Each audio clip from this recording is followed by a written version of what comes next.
రాష్ట్రంలో కొనసాగుతున్న petrol diesel కొరత ఆదివారంతో పోలిస్తే సరఫరా కొంతమేర మెరుగుపడినా వచ్చిన ట్యాంకర్ వచ్చినట్టే అయిపోవటంతో బంకులు మళ్లీ మూతపడుతున్నాయి. ఉమ్మడి గుంటూరు, ప్రకాశం, కృష్ణా, విశాఖ, శ్రీకాకుళం, తూర్పు గోదావరి జిల్లాల్లో డీజిల్ కొరత తీవ్రంగా ఉంది.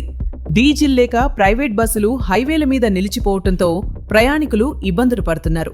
గ్రామీణ ప్రాంతాల్లో సరఫరా అంతంత మాత్రంగానే ఉండడంతో ఆక్వా రైతులు తీవ్ర ఇబ్బంది పడుతున్నారు. 500 రూపాయల పెట్రోల్ కొట్టండి బాబూ, రొయ్యలు చనిపోతున్నాయి బాబూ, కాపాడండి, అప్పు తెచ్చి రొయ్యలు వేశాను అంటూ ఒక ఆక్వా రైతు పడుతున్న ఆవేదన సోషల్ మీడియాలో అందర్నీ కదిలిస్తోంది. ఏపీలో డీజిల్ కొరత ఎంత ఉందో చెప్పడానికి ఇది ఒక ఉదాహరణ అని ప్రజలు అంటున్నారు.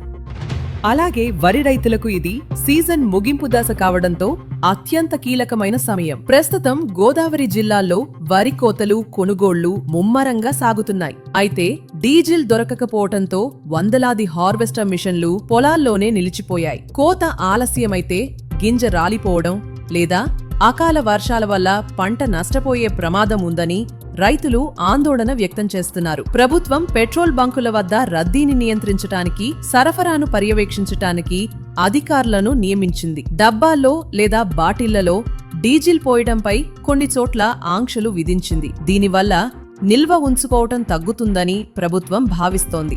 కానీ ఇవి పెద్దగా ప్రభావం చూపటం లేదని ప్రజలు చెబుతున్నారు. మరోవైపు పొరుగు రాష్ట్రాల్లో పెట్రోల్, డీజిల్ కొరత లేదు. కానీ ఏపీలో డీలర్లు, కూటమి నాయకులు కలిసి దోపిడీకి రెడీ అయ్యారు. పెట్రోల్, డీజిల్ బ్లాక్ చేస్తున్నారు అని, దీంతో ప్రజలు ఇబ్బందులు పడుతున్నారు. పరిస్థితిని చక్కదిద్దకపోతే ప్రజలు గుణపాఠం చెబుతారు అని వైఎస్ జగన్ ట్వీట్ చేశారు.